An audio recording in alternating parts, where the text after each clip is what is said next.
Hey, how's it going? Trent here. Decided to shave off some of that white trash patch and go with just a mustache. So in true fashion, I'd maybe like to ask you what you're doing out here so late. And, man, I'm not so sure, but if you're looking to get frisky with a couple of mentally handicapped inbred hillbillies, I know where we can take a wrong turn and get lost for a night, you know what I'm saying? But all jokes aside, hello and welcome back to another classic episode of Scrambled Green Fish. And today we will be dissecting owl pellets and frogs, so get your scalpel slippery and prepare to make your incisions just below the rubbery, dusty gizzard. And so now, class, if you look out of the window that is located directly to your right, you will see many signs and wonders and traces of the perfect programmer that he intentionally left everywhere so that you would be constantly surrounded by the undeniable evidence and truth that he exists and his glory is magnificent to behold.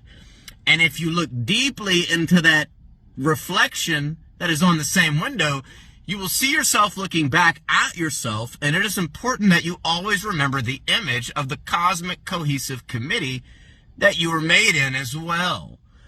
It's important you remember these two things because when we pull up to the Judgment Museum, you won't be able to say that you didn't know.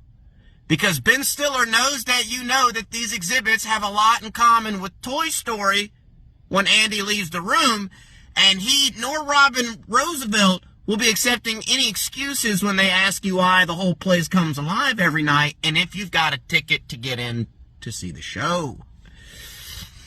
And I know what you're thinking, and I gotta tell you, I've been thinking it too. Why, oh why do atheist scientists deny away God's obvious design, but then have no explanation for the origin of the Big Bang other than nothing from all that nothingness that existed before all of this something? The latest reports in the college at Salt Lake City, Utah, are finding that they are still not quite sure just exactly how much is nothing. But after doing the deductions and calculations, it would seem that nothing is not anything at all. And although they are still trying to figure out how to get a little bit of something out of all that nothing, well, let's just say nothing is putting up a pretty big fight because he doesn't have anything and he really wants them to stop asking for it because he can't give them what he doesn't have. And he would appreciate it if you would stop holding him hostage for what he obviously has none of.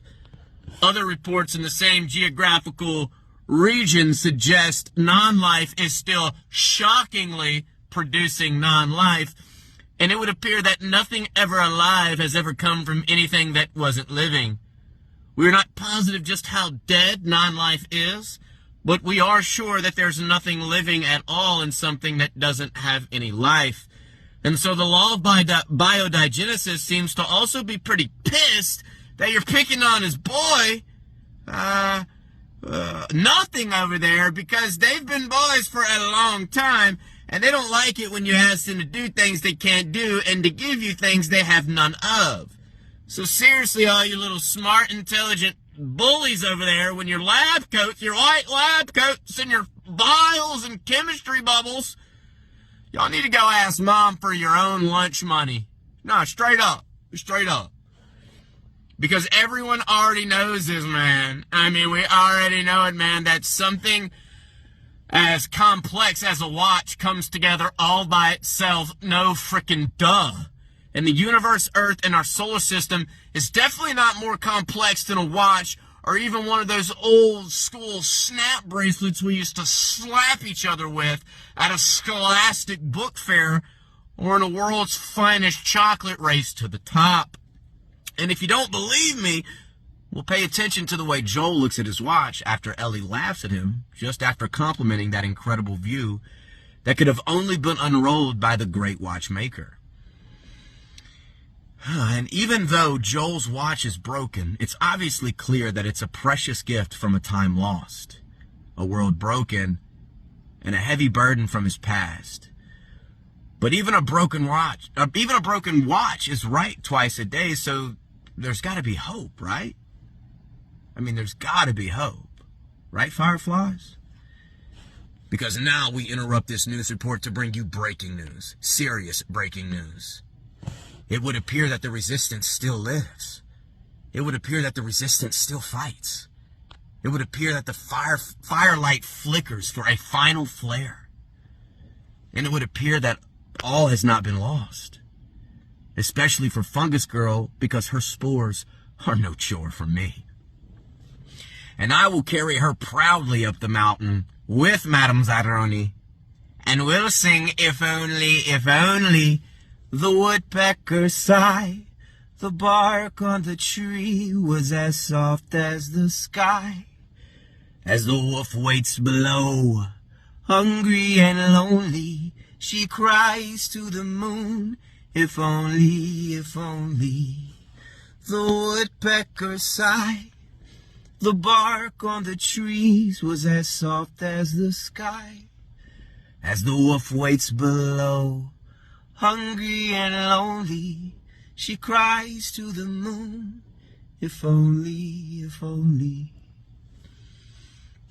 Because in the middle of the night, no, like when the full moon goes live and in the middle of the night, when the wolves come out, headed straight for your heart, like a bullet in the dark.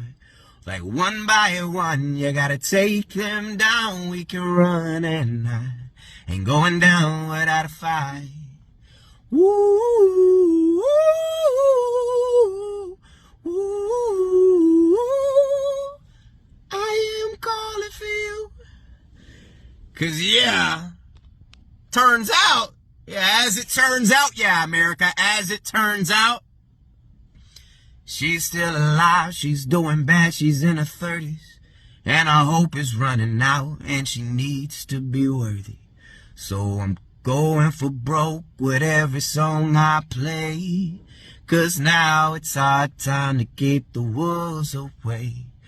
Woo, woo, woo, woo, woo, woo.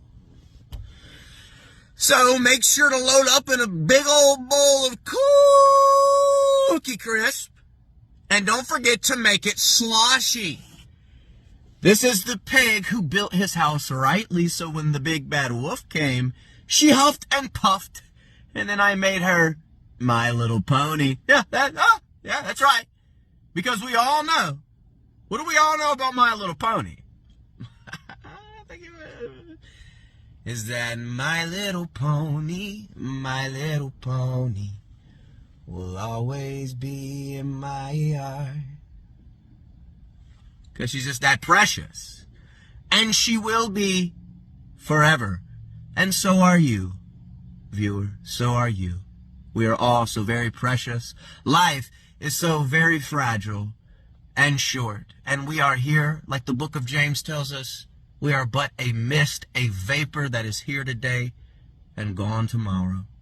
And like the book of James also tells us, when you ask for something from the Lord, do not doubt. Believe it. See it. Do not doubt and be tossed about by the waves.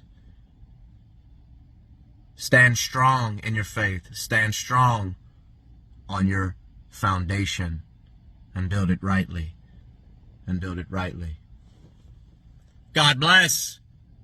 Thy kingdom come, thy will be done.